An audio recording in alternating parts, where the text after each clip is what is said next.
Hello everybody, it's the me, GamePenguin21, and today, we are doing it again. Part 2 to this whole thing. I'm definitely going for quantity over quality this week, because last week I got, only one video out, but it was the holiday season.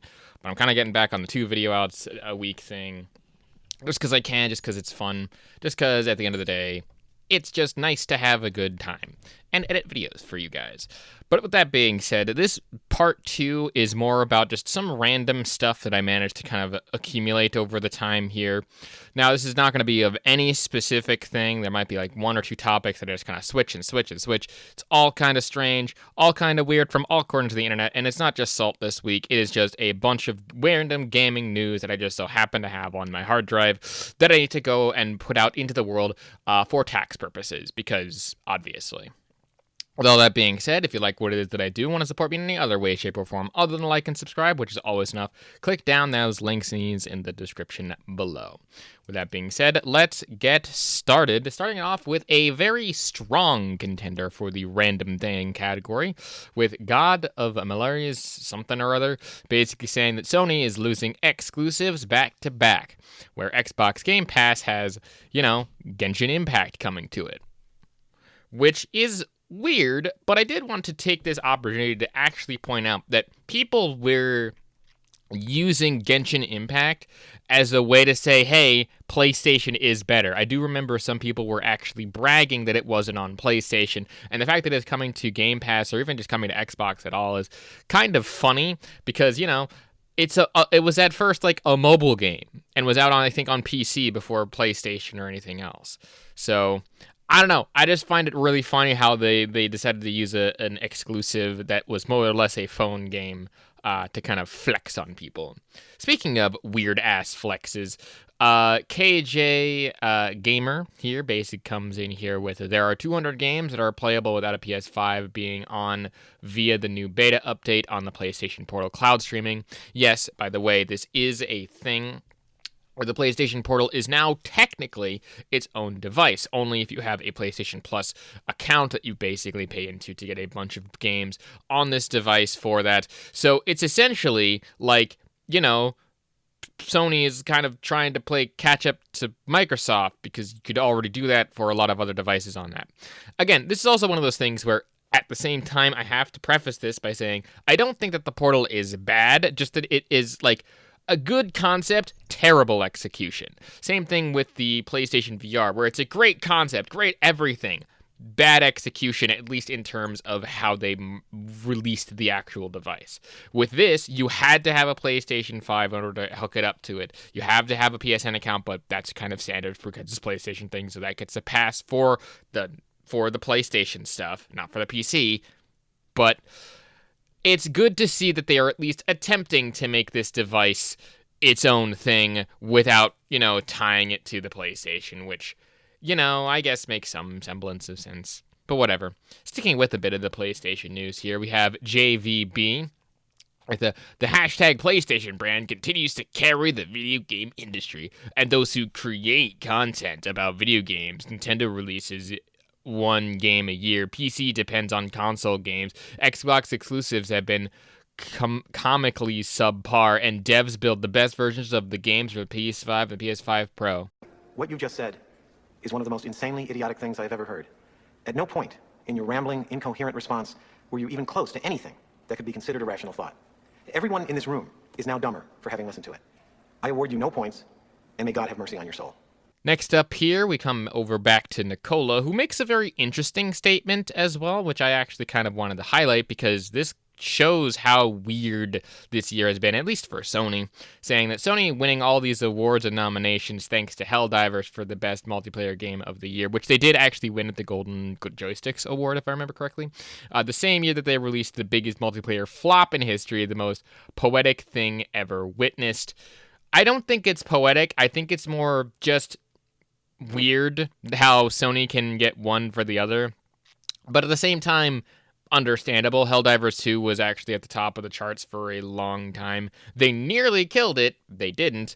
But they've definitely hampered its growth and capabilities because of how what they tried to pull on PC, which I will probably never forget, at least for the next couple of years. But Concord's definitely going to be a big stain on that. And the fact that he says, oh yeah, it's the most pathetic thing ever, saying that they could release the worst gaming flop in history and still win awards. I mean, again, I would give the credit to the developers more specifically, not necessarily to Sony. Sony might be writing the checks, but again, as with my whole rant last part on on them, quote, birthing the Souls genre, all that they did in that context was write the checks, and they didn't even make a sequel to Demon Souls because they didn't believe in the property. Oops. Yeah, but of course, the Helldivers 2 winning console game of the year.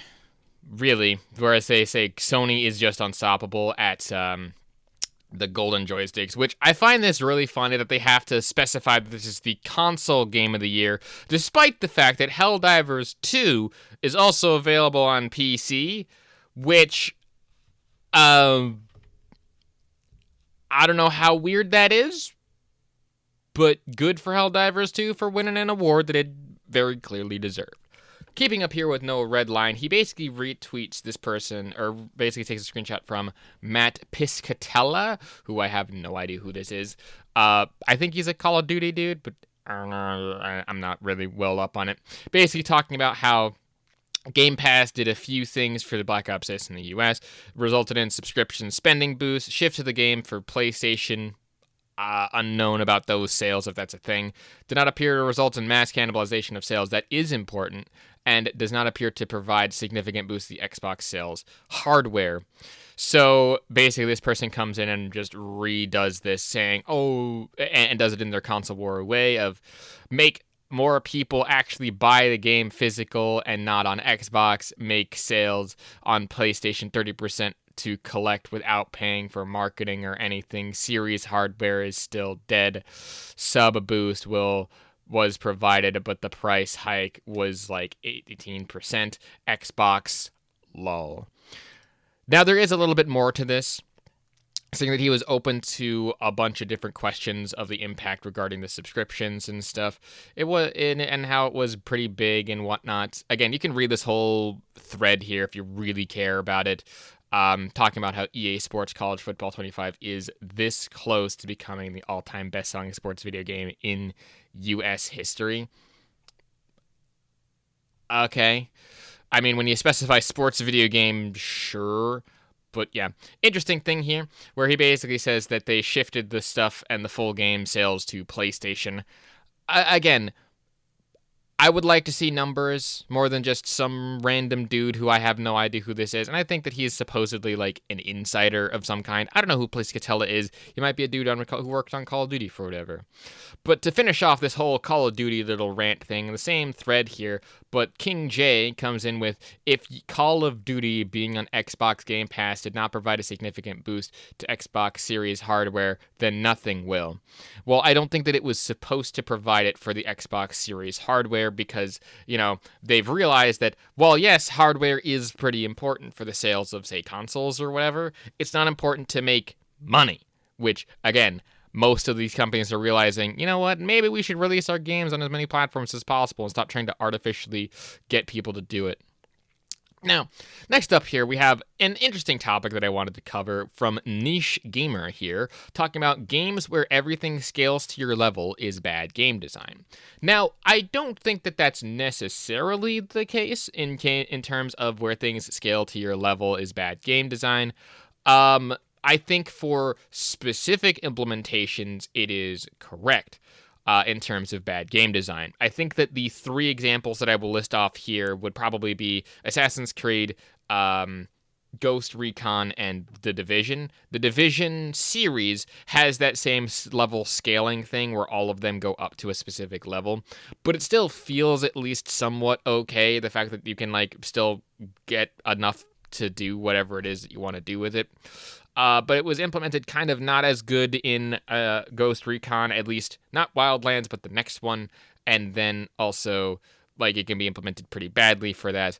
I think that it just depends on game balancing and how you do it, because I've been playing a fair bit of modded Minecraft, and nothing really scales to my level, and it's super fun.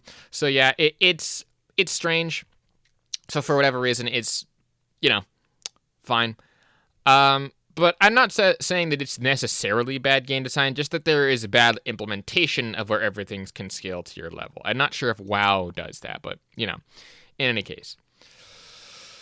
With that being said, from Software News, talking about how there is a breaking Bloodborne servers are undergoing maintenance on this, the same date as the hidden recent PlayStation trailer. Is the remake or remastering finally happening? This happened, this is happening on the December 3rd, so this might be after the fact, as I am I'm recording this on the 30th, so I'm going to not have that news probably until Saturday, so if something did happen, I will probably flash it up on screen really quickly, or I'll just make a video on it or a short and just say, oh, there's a Bloodborne acid. But here's the thing, just don't give me hope, please. Don't give me hope for Bloodborne remastered or something like that, dude. But next up here we have YouTuber Jacksepticeye has been diagnosed with autism, which drama alert coming out here thinking like, oh, this is a big thing. And that was one of my first things as well when people like Drama Alert are covering this saying, oh, this is a big, huge thing. Like, oh, God, you got to officially adjust it. Like, I thought that it was like, number one would be, who cares? If he is diagnosed with it, who cares? It's, to me, fine. And, like, I don't know who has autism and where and what it happens. But Chief here kind of does the thing that I was thinking about, where he just says what I think I was thinking, saying they be saying it like it's a bad thing. Again, to kind of go off of that with the whole autism thing, Chris also has a weird take where it says, why did this need to be a video? Like, who cares? I mean, again, in some cases, yeah, I understand, but in other cases, like, it just... Jake up top here, I think it says, has an interesting take, which I agree with now that I read with it. And, good for Jack for looking to, not hide behind it and whatever, use it as an excuse, as some people tend to do with autism who might not even have autism. Saying, why are people upset about him talking about his diagnosis? Doesn't he have the right to talk about it? He does, actually. If you don't care, just don't click. Correct. Not everything is made for you. Again, correct. And again, I don't think that this video was specifically made for anyone other than Jack himself to just basically say, hey, I have autism, here's the thing, and to just kind of de-escalate to the stigma around autism, which still is one of those big things. But enough of that actual serious stuff. Back to weird shit with Elon Musk, oddly enough, because this guy decided that he's going to make video games now. And, oh boy, do I have a lot to say about this. But let's read the actual Elon Musk tweet. So, Elon basically comes in and tweets out saying, too many game studios are owned by massive corporation. At XAI is going to start AI gaming studio to make games great again. You're going to start an AI game studio in order to make video games. No. Like, legit fucking no. This got so many people talking about this, and this is such a clowning, stupid fucking idea to do. That Grums, who sometimes has good takes, but most of the time does not, comes in saying, breaking, Elon Musk announces that XAI will start an AI gaming studio. Make games great again. Shut the fuck up. Here's what I want for the gaming industry, and what I think is healthier for the gaming industry. Make the games human-powered. Continue the way that it has been, and don't try to replace the people who you deem as woke or against you. Those people will eventually fade out because, guess what? They're not making fucking any money. Things like Dustborn and Concord and the Star Wars games, all that shit is not making money. You know what is making money? Things like Black Myth Wukong, things like Stellar Blade, Things like fucking Call of Duty, despite the fact that some people deem it woke, but some people don't. Things like the fucking finals, which I still think everyone should fucking play that game. I will never shut the fuck up about it. You can't stop me. We're moving on, so that way I don't go on another rant about the finals. In any case, talking about interesting Call of Duty news, there is a Reddit thread from r/Xbox here where you can read the whole thing if you want. I'm just going to give you Cliff's notes here saying that, all right, Activision, how much do I need to pay to permanently disable other players' obnoxious skins? This does seem to be one of those things where people want to get some sort of DLC to be able to disable these very obnoxious skins for it. Things such as the stupid wings or effects and stuff. Asking Activision, please, I don't want to do this. He's been a fan since he was 13 and he just loves it. With the edit at the bottom, I want to just highlight this really quickly, saying, just to clarify, I realize COD is not a milsim, and I never said as much. I just want a classic COD arcade shooter where I can at least pretend I'm not playing Fortnite 2.0. And I think that that's a very fair criticism, at least somewhat.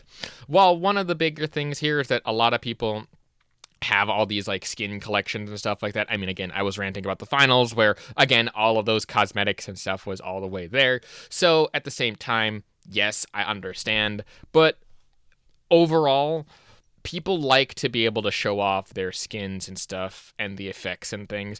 I would think that it would be an interesting idea to make it so that way if a player has like a specific condition or something, to have it as an accessibility setting. And this did kind of spark this whole thing here. But I wanted to point out Kaskov Bahat here talking about how people on Reddit are now asking for Activision to let them disable COD's crazy skins for being shown to them. Milsim fans have lost their minds. I mean, Milsim fans are going over to other things, usually Mil Sims, such as like Arma and other stuff. So yeah. I also think that maybe Delta Force is out, though unsure. I think the open beta might be out right now. I should hop into that.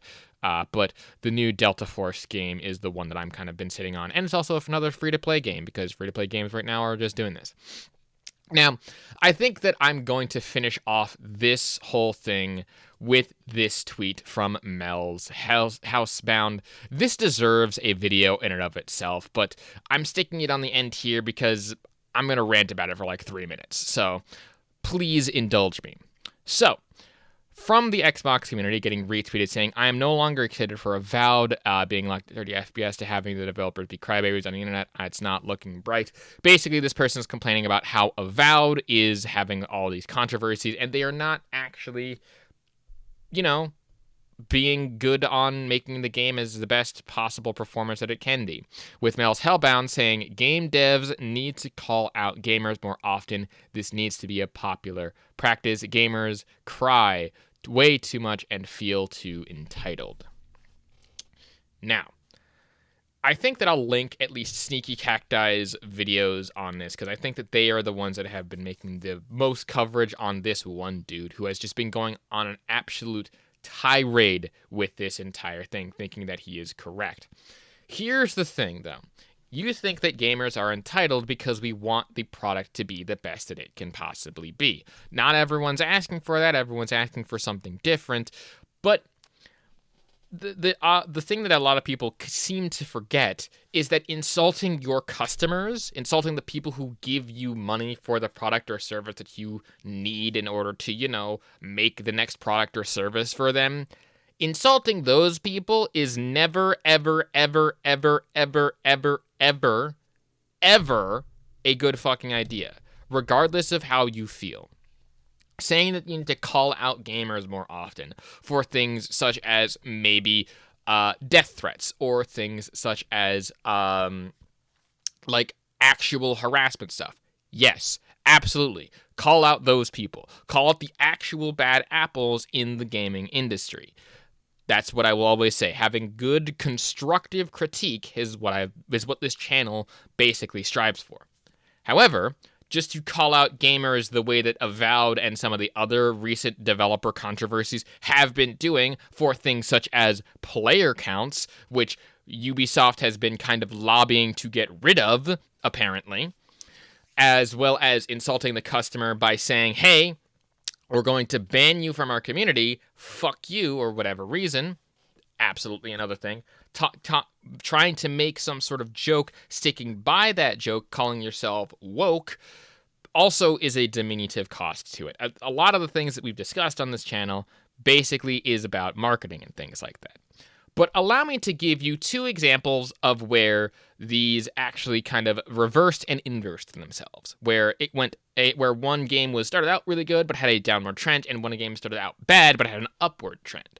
The downward trend is Overwatch. Overwatch, in and of itself, was a good game back in the day, back in like 2016, 2017 era. A lot of people would say that was like the golden years of Overwatch, at least Overwatch 1. Overwatch 2 was released and everyone kind of got folded into it, and a lot of people don't like it because guess what? No one liked the changes.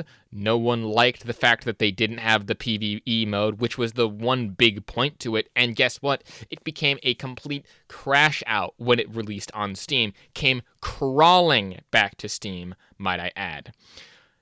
But the upward trend one was actually a one that came out around the same time, that being No Man's Sky. You know what No Man's Sky, the developers, did when the game released and everyone was giving them all of this shit for it, saying, oh, this game's so bad, sending out this and that and the other thing? You know what they did?